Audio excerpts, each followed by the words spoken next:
chase game nagsimula na. Dating Pangulong Duterte nagsampa ng kaso. Ating abangan ang buong detalye, pero bago ang lahat, kung bago ka pa lang sa channel na ito ay huwag kalimutang mag-subscribe para updated ka sa maiinit na news trends. Ibinunyag ni Department of the Interior and Local Government o DILG Secretary Benhur Abalos Jr.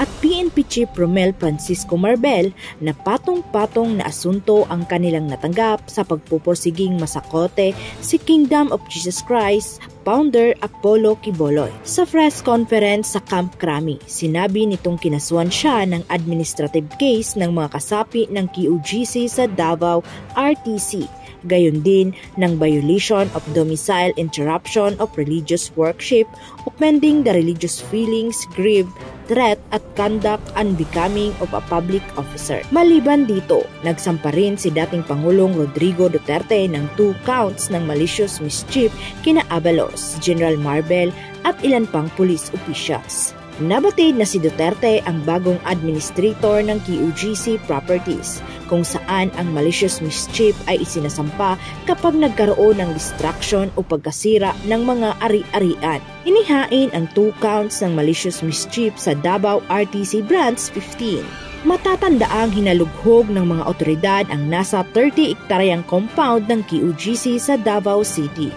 kung saan nagpasok sila ng mga makabagong kagamitan tulad ng live at motion tracer, live detector equipment at proton illicit device na maaaring makapag-detect ng vital signs ng isang tao para mahanap ang puganting pastor. Ayon kay Abalos, bahagi ito ng kanilang trabaho at haharapin na lamang niya ang mga kaso sa hukuman. Samantala, matapos ang 2 linggo na illegal na pag-ukupa at paghahalughog ng PNP sa Kingdom of Jesus Christ religious compound sa Davao City, ay nilisa na rin ito ng libo-libong pulis. Ayon sa legal counsel ng QGC na si Attorney Israelito Torion, voluntaryong sumuko si Pastor Apollo at 4 na kapwa akusado na sina Ces Ingrid Canada, Inting Canada, Sylvia Simanes at Jacqueline Roy. The rumor that he was arrested was really not true. We would like to correct that it took us days negotiation and the efforts of this army and PNP officials. Please be guided that he voluntarily surrendered to the folds of the law. That's the real news of the matter.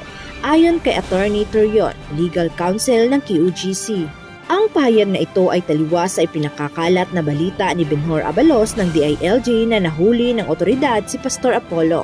Ayon sa abogado, piniling sumuko ni Pastor Apollo dahil sa hindi na niya makayanan ang pagpapahirap na dinaranas ng kanyang mga miyembro mula sa kamay ng mga kapulisan. Mayroon din kasi siyang natanggap na intel report o banta na huhulihin at sasaktan ang mga QGC members at missionaries. Proximate cause was the sufferings, but the immediate cause was the text message that the actual mobilization of forces na parang gloves off na talaga. So sabi ni Pastor, baka magkamatayan na talaga ito kasi yung mga miyembro niya handa na talagang mamatay.